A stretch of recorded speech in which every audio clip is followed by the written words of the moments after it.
मंत्री संजय राठोडांवर 500 कोटींचा भूकंप लाटल्याचा विरोधी पक्षनेत्यांचा आरोप। गौर बंजारा समाजाची जमीन हडपल्याचा वडेट्टीवारांच्या आरोपानंतर खळबळ।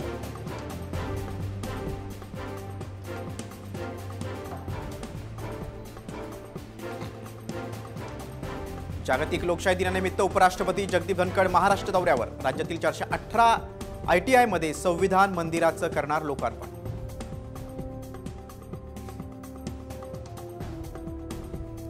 आमदार संजय शिरसाट यांच्या वक्तव्यानंतर नाशिकमध्ये भाजपची देखील आक्रमक भूमिका। तिन्ही विधानसभेच्या जागा भाजपच लढवणार, प्रदीप पेशकार यांचं नाव।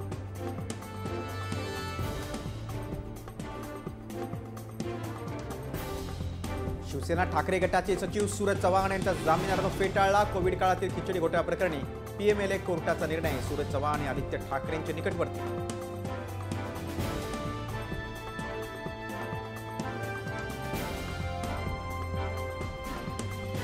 करण्यासाठी आणलेल्या दारूची पोलिसांसमोरच लूट। 50 लाखांची दारू मद्यप्रेमींकडून पळवण्याचा प्रयत्न कॅमेऱ्यात।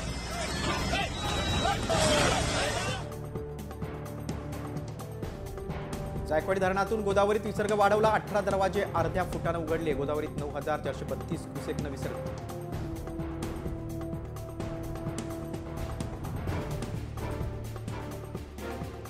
भंडारा जिल्ह्याला पावसाचा रेड अलर्ट।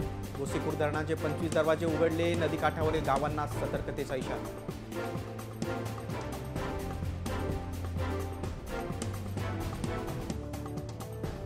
समुद्रात गणेश विसर्जन करणाऱ्यांनी जेलीफिश स्टिंग्रेच्या दंशांपासून सावध राहावं। मुंबई महापालिकेचं आवाहन। दंश करू शकणारे मासे ट्रायल नेटिंगमध्ये आढळले।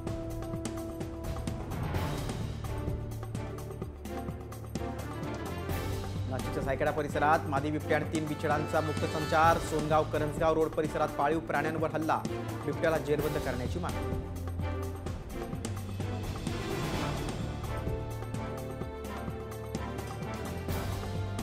पुण्यात डेंग्यू आणि साथीच्या आजारात वाढ। पालिकेचं दुर्लक्ष होत असल्याचा माजी नगरसेवक अमोल बालवडकरांचा आरोप। मनपाच्या आवारात धूर फवारणी करत आंदोलन।